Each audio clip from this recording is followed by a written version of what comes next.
CAA 2019ರಲ್ಲಿ ಪೌರತ್ವ ಕಾಯ್ದೆಗೆ ತಿದ್ದುಪಡಿ ತಂದಿದ್ದ ಕೇಂದ್ರ ಸರ್ಕಾರ ಬಾಂಗ್ಲಾದೇಶ, ಅಫ್ಘಾನಿಸ್ತಾನ, ಪಾಕ್ನಿಂದ ಬಂದಂತ ಮುಸ್ಲಿಮೇತರ ನಿರಾಶ್ರಿತರಿಗೆ ಪೌರತ್ವ ನೀಡುವಂತ ಕಾನೂನನ್ನ ಸರಳೀಕರಣಗೊಳಿಸಿತ್ತು.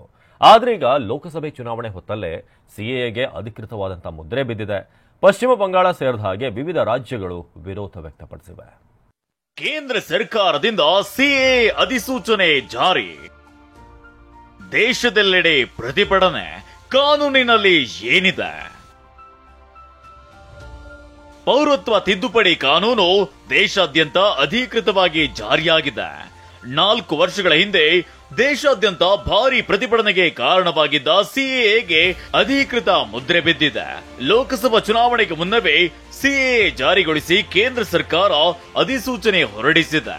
2019ರಲ್ಲಿ ಪೌರತ್ವ ಕಾಯ್ದೆಗೆ ತಿದ್ದುಪಡಿ ತಂದಿದ್ದ ಕೇಂದ್ರ ಸರ್ಕಾರ ನಿರಾಶ್ರಿತ ಹಿಂದೂಗಳಿಗೆ ಆಶ್ರಯ ಕೊಡಲು ಮುಂದಾಗಿದೆ.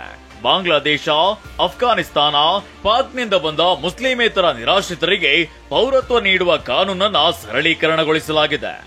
ನೀವು ಪೋಷಕರಾಗಲು ಕಾಯುತ್ತಿದ್ದೀರಾ? ಚಿಂತಿಸದಿರಿ. ಓಯಾಸಿಸ್ ಫರ್ಟಿಲಿಟಿ 90,000 ದಂಪತಿಗಳ ಜೀವನದಲ್ಲಿ ಸಂತೋಷವನ್ನು ತಂದಿದೆ. 7825893601ಗೆ ಕರೆ ಮಾಡಿ. ಅತ್ಯದ್ಭುತ ರಿಯಾಯಿತಿ ಪಡೆಯಿರಿ ಹಾಗೂ ಎಲ್ಲರಿಗೂ ಗುಡ್ ನ್ಯೂಸ್ ಕೊಡಿ. ಪೌರತ್ವ ತಿದ್ದುಪಡಿ ಕಾನೂನಿನಲ್ಲಿ ಏನಿದೆ ಅನ್ನೋದನ್ನ ನೋಡೋದಾದ್ರೆ, ಬಾಂಗ್ಲಾದೇಶ, ಅಫ್ಘಾನಿಸ್ತಾನ, ಪಾಕ್ನ ನಿರಾಶ್ರಿತರಿಗೆ ಪೌರತ್ವ ನೀಡೋ ನಿಟ್ಟಿನಲ್ಲಿ ಪೌರತ್ವ ಕಾಯ್ದೆಗೆ ತಿದ್ದುಪಡಿ ಮಾಡಲಾಗಿತ್ತು. 2014ರ ಡಿಸೆಂಬರ್ 31ಕ್ಕೂ ಮುನ್ನ ಭಾರತಕ್ಕೆ ಆಗಮಿಸಿದವರಿಗೆ ಪೌರತ್ವ ನೀಡುವ ಅವಕಾಶವಿದೆ.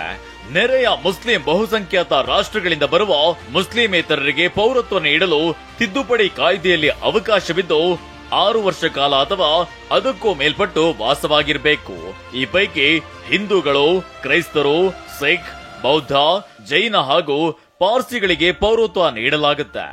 ವಿದೇಶದಲ್ಲಿ ಧಾರ್ಮಿಕ ಕಿರುಕುಳ ಅಥವಾ ಧಾರ್ಮಿಕ ಕಿರುಕುಳದ ಭಯದಿಂದ ಬರುವವರಿಗೆ ಪೌರತ್ವ ನೀಡಲಾಗುತ್ತೆ. ಈ ಮೊದಲು 11 ವರ್ಷ ಭಾರತದಲ್ಲಿ ನೆಲೆಸಿದವರಿಗೆ ಅವಕಾಶವನ್ನ ನೀಡಲಾಗಿತ್ತು. ಆದರೆ ಅದನ್ನ 5 ವರ್ಷಕ್ಕೆ ಇಳಿಸಲಾಗಿದೆ. ಕೇಂದ್ರ ಸರ್ಕಾರ ಸಿಎಎ ಅಧಿಸೂಚನೆ ಹೊರಡಿಸುತ್ತಿದ್ದಂತೆ ದೆಹಲಿ ಸೇರಿದಂತೆ ಹಲವು ಕಡೆ ಟೆಂಟ್ಗಳಲ್ಲಿ ವಾಸಿಸುತ್ತಿರುವ ನಿರಾಶ್ರಿತರು ಸಂಭ್ರಮಿಸಿದ್ದಾರೆ. 2019ರ ಡಿಸೆಂಬರ್ 11ರಂದು ಸಂಸತ್ನಲ್ಲಿ ಸಿಎಎ ಅಂಗೀಕಾರಗೊಂಡಿತ್ತು. ಇದರ ಬೆನ್ನಲ್ಲೇ ದೆಹಲಿಯ ಶಾಹೀನ್ ಬಾಗ್ ಸೇರಿದಂತೆ ದೇಶಾದ್ಯಂತ ಪ್ರತಿಭಟನೆ ಭುಗಿಲೆದ್ದಿತ್ತು. ಈಶಾನ್ಯದ ರಾಜ್ಯಗಳಲ್ಲೂ ತೀವ್ರ ವಿರೋಧ ವ್ಯಕ್ತವಾಗಿತ್ತು. ಇದೀಗ ಮತ್ತೆ ವಿರೋಧ ವ್ಯಕ್ತವಾಗ್ತಿದೆ. ಸಿಎಎ ಅಧಿಸೂಚನೆ ಹೊರಡಿಸಿದ ಕೇಂದ್ರ ಸರ್ಕಾರದ ವಿರುದ್ಧ ಗೃಹ ಸಚಿವ ಪರಮೇಶ್ವರ್ ಕಿಡಿಕಾರಿದ್ದಾರೆ.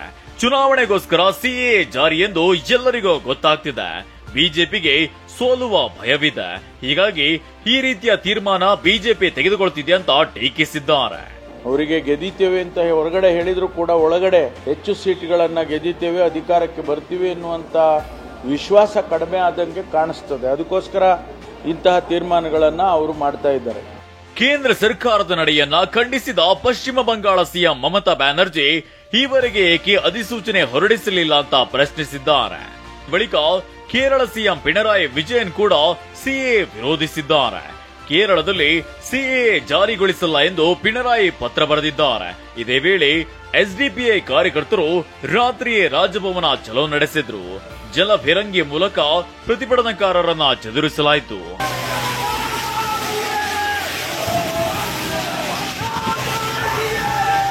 ತಮಿಳುನಾಟ ತಳಪತಿ ವಿಜಯ್ ಕೂಡ ಕೇಂದ್ರ ಸರ್ಕಾರದ ವಿರುದ್ಧ ಪರೋಕ್ಷವಾಗಿ ವಾಗ್ದಾಳಿ ಮಾಡಿದ್ದಾರೆ.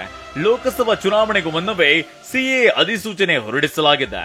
ಇದರ ಬೆನ್ನಲ್ಲೇ ಕೆಲ ರಾಜ್ಯಗಳಲ್ಲಿ ಸರ್ಕಾರ ಮಟ್ಟದಲ್ಲಿ ವಿರೋಧ ವ್ಯಕ್ತವಾಗಿದೆ.